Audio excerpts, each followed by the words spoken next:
So a couple things. Number one,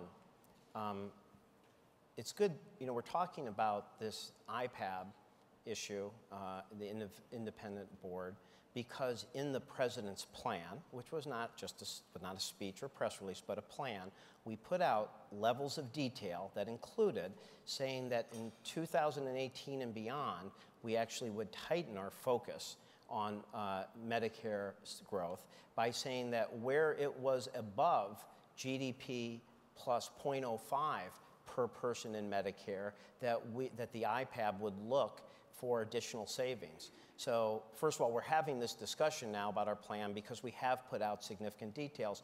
Look, here's the justification for it. A lot of people for years, Democrats and Republicans, said Medicare, unlike Social Security, is a little harder just to figure out what combination of different adjustments or revenue adjustments you need, because healthcare is very dynamic. But unfortunately, we don't act as much because it has often been caught up in the political system. So the idea was to try to create a more independent, non-political way of dealing with that. And there's been a lot of accusations of demagoguery, but if someone doesn't like that idea, let's have another suggestion.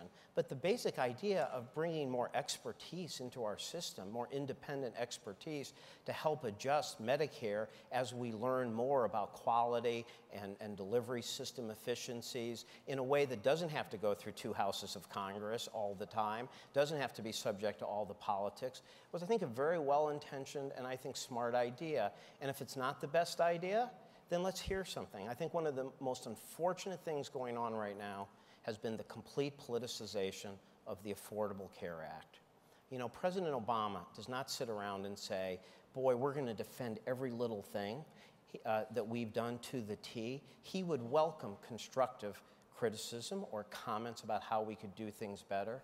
But we have a health care spending problem in our country, and we put together a very thoughtful effort that tried to take all of the type of reforms, whether affordable, the comprehensive care, the different payment systems, the IPAB, and these things right now have just become political fodder. So part of the reason we're not having, so I agree with Chairman Ryan on one thing. We should be able to have more serious discussion about the specifics of our plan, and I think it would make it easier for us to figure out what we agree and disagree on and how we could make progress.